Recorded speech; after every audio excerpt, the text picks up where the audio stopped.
That's Money Brown, man. Junior. Boy, Money Brown, he get a lot of money. That's why I call him Money Brown. What's good, Money Brown TV? What up, what up? Yeah. I want to give a shout out to Money Brown TV. Thank you so much for everything. Yo, what's going on out that fight? Well, this your boy Money back with another one, man. And this one here is on the Trainer of the Year for 2020, Derrick James. You know, the former two-time 147-pound champion, and Showtime Shawn Porter. The current unified world champion at 147 pounds, Earl of True Spence. And the new unified world champion at 154 pounds, Jermell Charlo. Now, everybody out there, I want y'all to listen to me. You know, Showtime Shawn Porter got his radio show out, podcast out, called The Porter Way. You know, y'all go subscribe to him, show him some love. But, you know, on there, you know, his co-hosts, two of his co-hosts, well, one of them brought up the topic, is Derrick James the Trainer of the Year? You know, two of them agreed, said yeah, but Showtime Shawn Porter said no. He said Derrick James is not the Trainer of the Year. You know what I mean? And I really disagree. But I want y'all to hear this and check this out before I finish up. Can I throw something out there? Go for it. Is he the best trainer in boxing? No. Okay. Can't give him. Take KP out of the equation. Nah. Come on, man. I gotta go with Derrick. Yeah, I think it is Derrick for me. You gotta give it to Derrick. I'll come back next week with the answer. Because I don't feel that is Derrick James. And there's nothing, nothing biased at all. I just don't feel like it's him. I think right here, if anything, you have the classic Tom Brady, Bill Belichick situation. Yeah. You know, now when Porter say the Tom Brady and Bill Belichick situation, I disagree. You know what I'm saying? Because Bill Belichick and Tom Brady have 11 men on the field at a time. You know what I'm saying? With Earl and James, they got to work on their game plan. With Jamel and James, they got to work on their game plan. They got to go out there and execute. Now, when he say that it's not Derrick, how come it's not Derrick, Shawn? Who can you put over Derrick James right now? Could you put Robert Garcia over him? No. Could you put Lomachenko father over him? No. Could you put Bomac over him? No. Understand what I'm saying? This man got 2 unified world champions.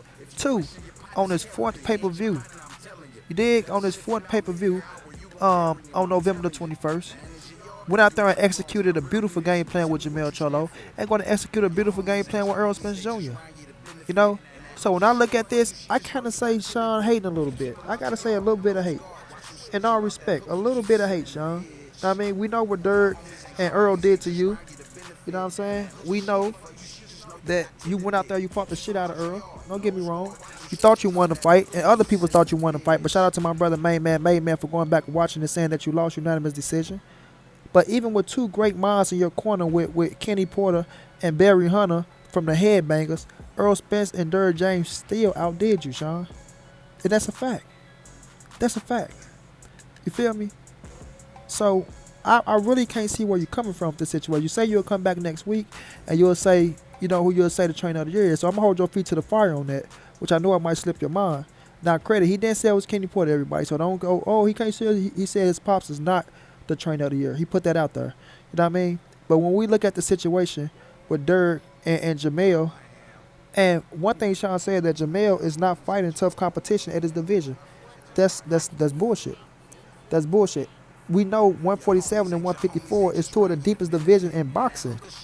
2 of the deepest division in boxing. You understand me? And Jermell Charlo is facing the best of the best. You must give him credit. He's facing the best of the best. You dig? Look at them boys working out right here. He said that Jermell is the biggest and the strongest at the division. I thought Rosario was the biggest and the strongest. Just me being real. Just me being real. And then he said they feel like Laura is the only one that can test Charlo at the division. Now, me being real, I said that Laura was his toughest competition back then.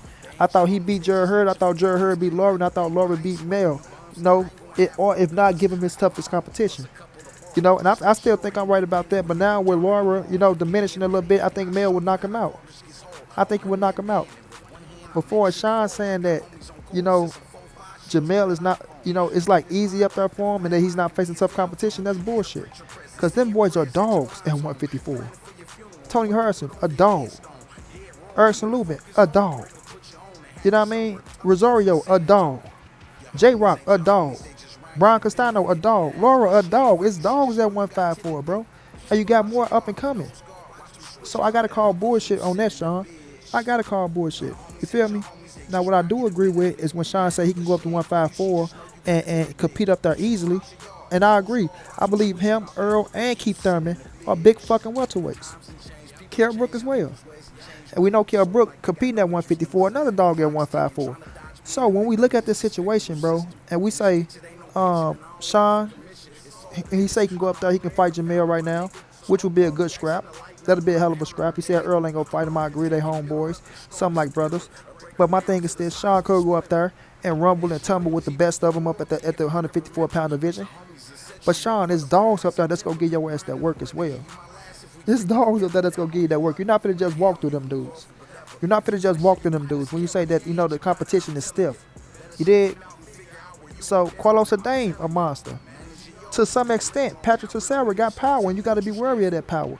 Like, the division is deep, family. The division is deep. So when you say that, Charlo is not fighting the best at the division, and it's like easy for him, I beg the difference, man. Last time I checked, Charlo lost to Tony Harrison. He lost to Tony Harrison. Tony went out there and outboxed him and got the win in the judge's eyes. I felt like Charlo won. A lot of people felt like Charlo won. But you got to give Tony credit. He went out there and he won. And in the second fight, they put on another fucking classic that Charlo called him in the end and knocked him out. So I don't really get what Shawn Porter is saying to that extent. You feel me? To that extent. And when you look at Derrick James, he putting together hell of a game plans for these dudes. Hell of a game plans for these dudes. You feel me? So Derrick deserves all the credit in the world and should be the trainer of the year this year. And I remember when I interviewed Derrick James, I say, Derrick, there's no way you shouldn't be trainer of the year. He say, hold on now, because they will find a way to fuck me. They will find a way. And I say, you know what? I kind of agree. Because they don't want to give it to him. And I heard what Shawn Porter saying. I'm praying that they don't fuck Derrick James this year. Y'all seen the pay-per-view fight, and y'all seen when they had Derrick James up there after Mel won. He's the only trainer with 2 unified world champions in the game. The only one. You feel me? Like I say, Robert Garcia got Ramirez over there, Jose Ramirez. That's only 1 champion. Mikey was his prized possession, and Mikey got knocked off by Earl. You understand me? He got knocked off by Earl. Now, I don't know if Robert got another champion over there or not, but he do got good fighters. I think he training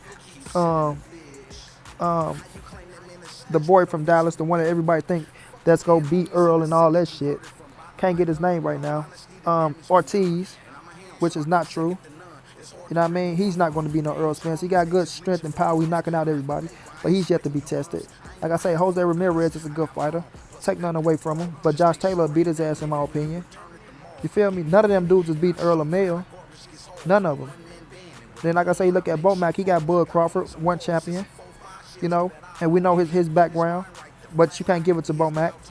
When you look at Lomachenko Pops, he got Lomachenko. And they going for, to be unified in the division against Teofimo. But we know Earl and Mel is over Teofimo in my opinion. I think they facing a tougher competition. Don't get me wrong, Lomachenko is a dog. I give him all the credit in the world. But we got to see that these dudes coming off pay-per-view, bro. You got to give Derrick James credit for that. You got to give him credit for that. You feel me? Now, if Shawn go out there and rumble with Mel and feel like he can beat Mel, I can respect that. I have nothing wrong. Like, I'm not going to say, oh, don't do that, don't do that. Nah, man, he a big dog, man. He fought above 154 multiple times. The dude started off at like 172, if I'm not mistaken. So the weight is not an issue. The weight is not an issue. But to diss Derrick James and to say that he's not trainer of the year, I got to say it's some hate right there with Shawn Porter. It's some hate right there with Shawn Porter. We got to call a spade, baby. I want to know y'all thoughts on this, man. Do y'all think Shawn, is throwing a little salt at Derrick? Or do we have a point? Do we have a point? Could he come back and pick somebody that's done better than Derrick James in 2020 with the pandemic and all this corona shit that's going on? Because I really can't see it. You feel me? I really can't see it. Errol Spence is about to fight Danny Garcia and defend his 2 scraps in an impressive fashion. Charlo won in an impressive fashion, become unified world champion. You feel me? Derrick James made a post say he trained with love. He trained with love, and that's why him and his fighters have the success that they have. You feel me? And he got another future world champion coming in Burley Brooks. Look out for Burley Brooks, because Burley coming. Burley coming. You dig? But like I say, man, I want to know y'all thoughts on this, man. Is Shawn Porter throwing a little salt towards Derrick, or do y'all agree with him? Because I really disagree with Shawn Porter. I got Derrick James as the trainer of the year for 2020. No other man has outdone him, and no other man should be in front of him. But until then, it's your boy Money. This the NSBC moving. Everybody safe in these streets. Hit them thumbs up, subscribe to the channel if you want to donate. OG Money on Cash App, TreyHampton52@gmail.com on PayPal. If you can't, tell a friend, hit the subscribe button, like, comment, share the video, and y'all know how I end it, man. Big dog status. I'm a ham.